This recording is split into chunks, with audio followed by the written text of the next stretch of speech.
there are only two animals on the planet that the Creator identified himself with. And when I read the Bible, I was shocked to find that there are two animals that the Creator identified himself with. The first one is the eagle. The eagle. And the second animal is the lion. And when I identified those two animals as his favorite to identify himself with, I recognized I better study these two animals, because if he is the leader of the universe and I want to be a leader on earth, I better find out the nature of these animals and also the attitude of these animals. And I discovered that both of them are the kings of their domain. The eagle is the king of the bird kingdom, and the lion is the king of the animal kingdom. I don't, therefore, want to not understand them.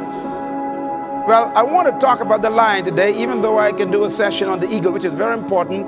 But let's talk a little bit about the lion. The lion has what I call the spirit of leadership. And this word spirit here is referring to attitude.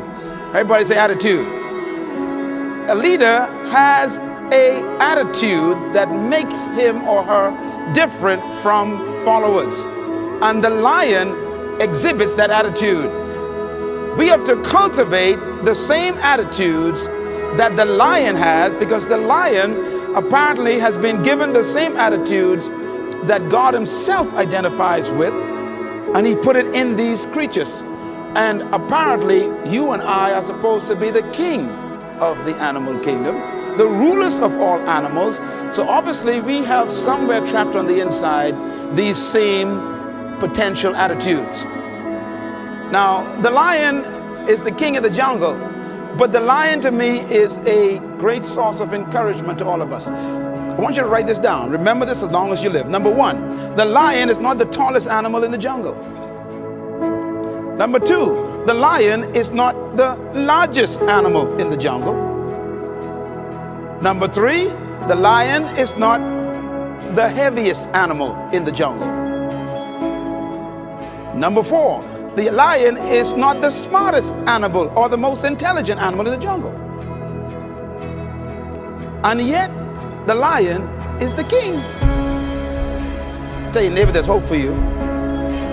That's right, because you ain't tall, you ain't smart, you ain't intelligent, you ain't the biggest, but you could be the leader. The lion, therefore, cancels all of your excuses for not becoming a leader. You don't need to be intelligent. You don't need to be smart. You don't need to have a certain height. You don't need to have a certain weight. You don't need to have any kind of advantage. And yet you can be the leader. Now, what's the main thing that shocks me about the lion is that the lion is not larger than the giraffe, bigger than the elephant, or heavier than the hippo. The lion is an amazing creature. He's not as smart as the hyena or the snake. And yet, when he shows up, they all run away.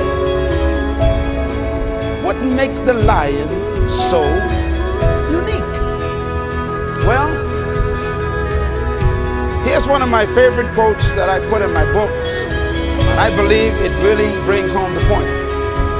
An army of sheep led by a lion will always defeat an army of lions led by a sheep.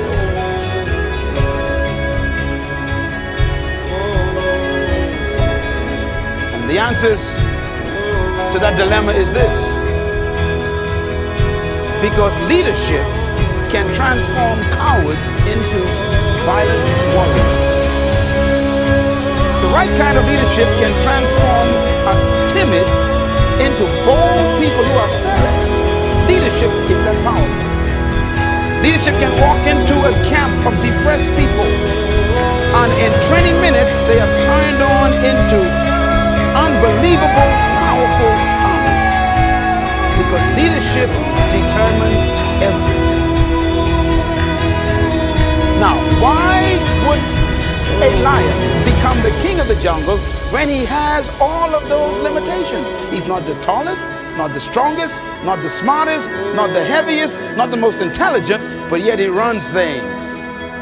That's because the lion has something that we need to capture. The lion is the king of the jungle because of one word: attitude. Everybody say attitude.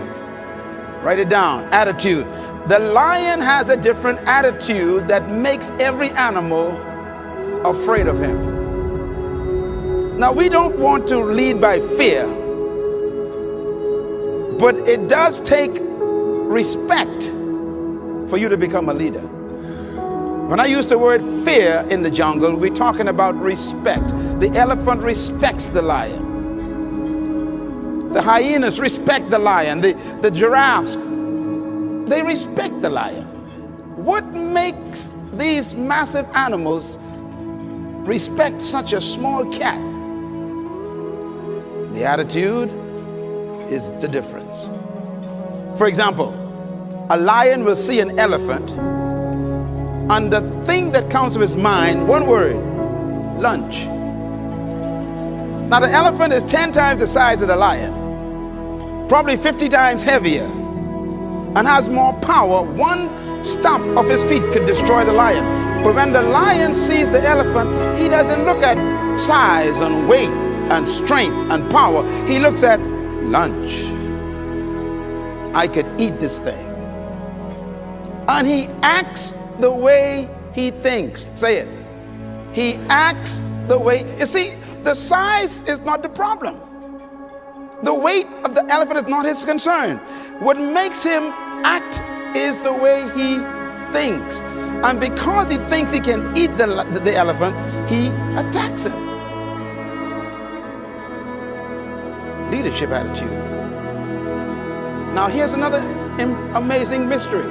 The elephant is larger, bigger, stronger, more powerful, heavier, and more intelligent. And yet, when the elephant sees the lion, one word comes to mind: eater. New word, write it down. Eater. In other words, the elephant is controlled by the way he thinks. He thinks that he is lunch.